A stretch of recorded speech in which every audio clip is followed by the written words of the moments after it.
How are we doing, everybody? Welcome back to the covered end for your latest Charlton updates. So we've played 2 further games of football since our last episode where we unpacked that game against Accrington, and we got 2 further games to unpack now against very good sides, actually. We're not going to come up against too many better sides this season than Derby and, of course, QPR, who are literally in a league above us. And we actually ended up winning both of those games. I mean, well, QPR, we drew it and then won on penalties, but we still ended up winning the day on both of those occasions. And we've got some analysis, a little bit of analysis. You can see the stats will be flashing by from time to time over on the left-hand side of the screen. But let's talk. I mean, there's not really many transfers or anything to talk about. I mean, there's still plenty of time left in the transfer window, and some comments from Ben Garner, perhaps in the transfer world, that we can unpack. But first of all, let's concentrate on sort of analysing the 2 games. Now, I did go to the Charlton versus Derby game, and just on a personal note, it was unreal to be back in the stands playing again?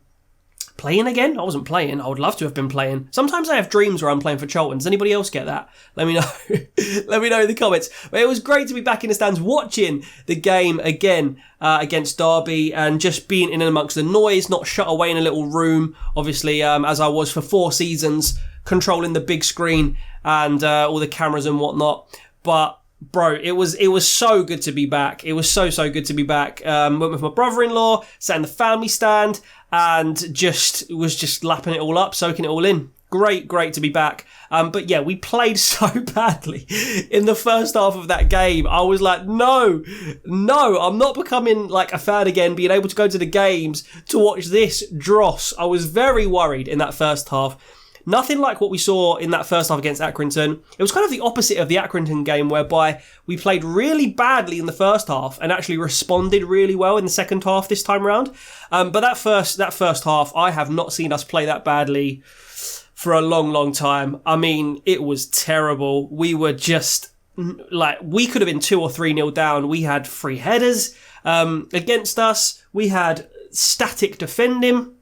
And I will talk a slight negative amongst all the positives that we're going to talk about is how we look off the ball. And I'm worried that there's going to be a few games where we're just going to get pounded by teams. And it's going to be about how we respond to that. But yeah, attacking wise, in that second half, we came out and we just improved tenfold. Like we were so good in the second half compared to the first half, and against a good team. Let's not forget Derby as well, who won their opening game. We were so good on the ball.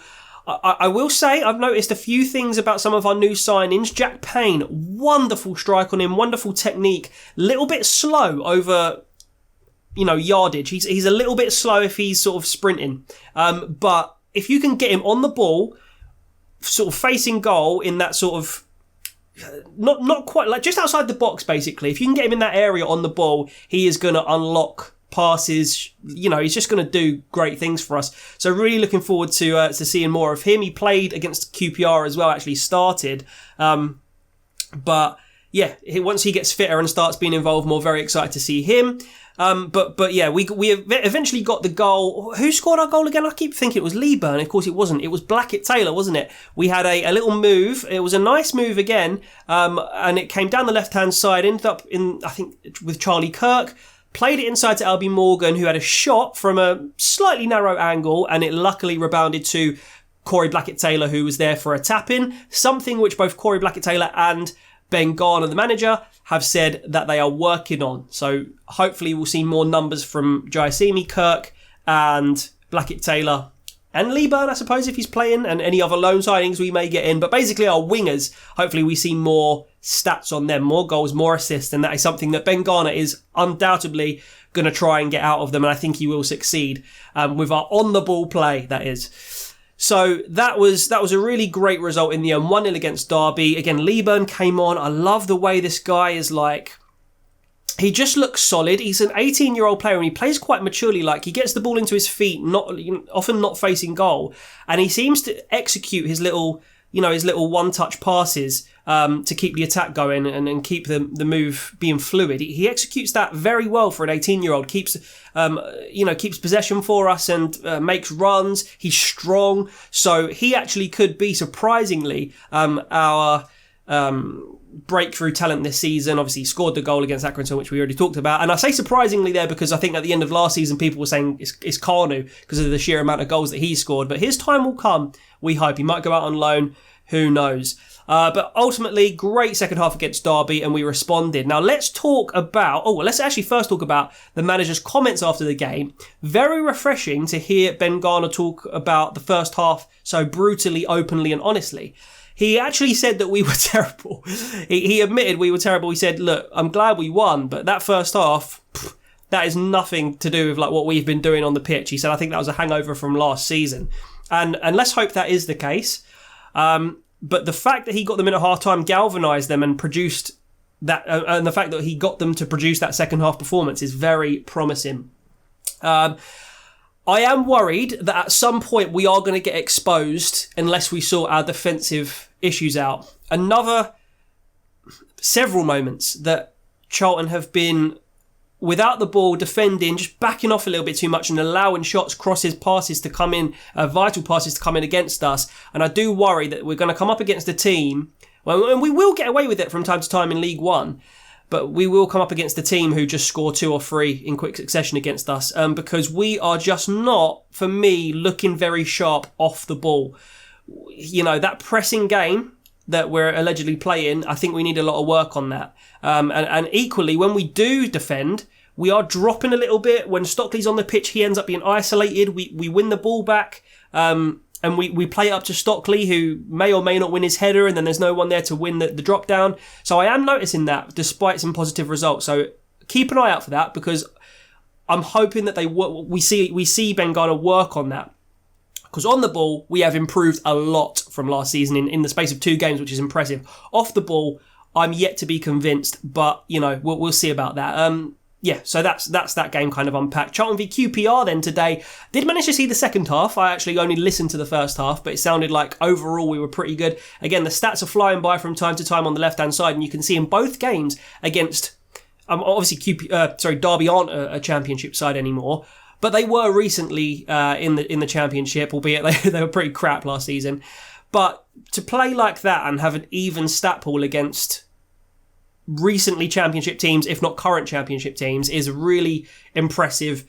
And I'm just glad to see that we just look threatening. We look like we have an idea of what we want to do with the ball. We're passing it around nicely. We seem to be starting to understand where each other are on the pitch. For the Derby game, certainly Sessegnon looks a player. I really enjoyed, in fact, him and Claire on the ball look really good. And again, it's that on the ball, off the ball thing, because Claire off the ball does get exposed at times. But when we got the ball, our fullbacks look really solid. But yeah, QPR in the second half, we looked all right. We were competing, we were keeping up with QPR. They had some really good players.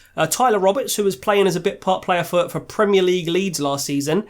And he did come on, I think he came on as a sub, not sure. He was playing in the second half anyway. He came on, scored a goal, and it was an absolute worldie, to be fair. Came in, but Ness, I noticed Ness, who is like a youth defender who got some game time. He was just not pressing hard enough. He was too far away, too slow to react, and obviously you're going to get that with young defenders, especially against the quality of someone like a Tyler Roberts. Give him half a second, give him half a yard of space, and he's gonna devastate you. And he did that. Ness will improve, I hope. It's literally like his first or second senior appearance, so I don't want to single him out by any stretch of the imagination. There were times in that game where he looked decent as well, but unfortunately in that one little moment, he allowed Tyler Roberts to get the space, punished us, and I think about 10-15 minutes later, we did get a equally impressive goal through Aaron Henry. My God, we've got so many good centre midfielders. I feel like we're going to have to start playing like 5 or 6 centre mids per game, because including some of the youngsters coming through like Henry, who scored this worldie, we just have so much quality in centre midfield. I mean, Gilby played out on the right more so. This time, Forster-Caskey played. Obviously, got to talk about that. Forster-Caskey played, did get a start. Now, whether that was just to, keep his match fitness up whilst he potentially explores options to leave, I don't know. This is all speculation, but I'm hoping that Forster-Caskey is just a case of him coming back from injury and having to fight his way into the first 11.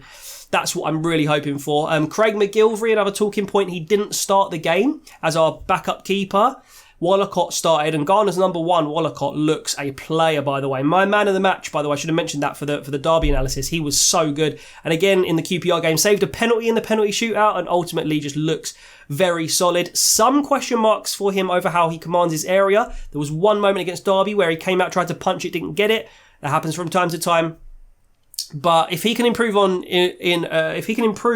commanding his area, he's such a good shot stopper, and we've got a real good keeper on our hands. And I think it is an improvement from McGilvery, certainly from his performances last season. So there we go. I think we look great on the ball, having seen 3 games this season now, and yeah, we saw lots of subs in that QPR game. Youngsters like Henry getting on, and I feel like I skipped over that goal that he scored. It was bloody brilliant. 90th minute as well. The sort of character and maturity to pull something like that off in a senior game against a championship team in the 90th minute when you're like an 18, 19-year-old youngster coming through, probably like 6th or 7th choice in the Charlton midfield. He made the most of that opportunity, and he certainly... he's going to have his name in the headlines in the Charlton world. So very impressive goal from him, and he earned us the penalty shootout, which we then went and won. As I said, Wollacott did manage to save one of QPR's penalties. There were some good players for QPR as well. Elias Chair was playing. Their defence were good. Some solid championship players. Macaulay Bonne, of course, and Sam Field, ex-Charlton boys, playing for QPR against us, but ultimately we came through it and we got the win, and Ben Garner's going to be delighted. Very, very exciting times as a Charlton fan. If we can sort that off-the-ball stuff out and keep playing like this on the ball and keep improving, I feel like we're going to have a very good season. The only thing in my mind that's a little doubt is, are we going to be the Oxford of the division where... Yes, we are, you know, when Carl Robinson was our manager and we did play that sort of open, expansive, attacking football, but we were also quite vulnerable down the other end. I just hope it's not a trade-off and that we do get the balance right. And Ben Garner's got plenty of time to prove that now, because people are certainly impressed. And I feel like this episode's going on for quite a long time, but there were 2 games to unpack. On the transfer side of things, I don't know if McGilvery is going to leave, but people have been talking about it. And it looks, again, I keep rehashing this same point, it looks like some of the other potential exits could be for Tarkowski and Kirk. But those latter 2, I would hope that we keep onto them. I can live with McGilvery going, because you know what? Maynard Brewer, who we sent on loan to Gillingham, he was the first keeper that Gillingham signed of the summer transfer window. They had no keepers, I'm pretty sure. And then they signed 2 more keepers after they signed Maynard Brewer. And now Maynard Brewer's not even on the bench for QPR. So what I can see happening, if Maka goes and we get a fee for him, bear in mind this guy was player of the season for Portsmouth season before last. So he could get a fee for him. Where's the going with that? Oh, what I can see happening is Maynard Brewer getting recalled from loan if we have a recall option in there. But also Nathan Harness potentially could be our bench keeper. And he had a few good senior appearances in the Cup and stuff last season. So anyway... Let me know what your thoughts, guys.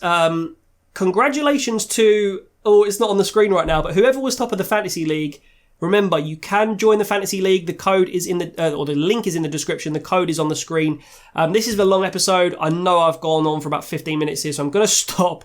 And I'll see you guys in the covered end. Leave your predictions for the Sheffield Wednesday game, which is our next game. 2 very, very tough back-to-back league fixtures. If we can get a point or 3 out of Sheffield Wednesday, we are laughing. But guys, I'll leave all that for the next episode. Thank you for tuning in. I'll see you in the next one. Up the Attics.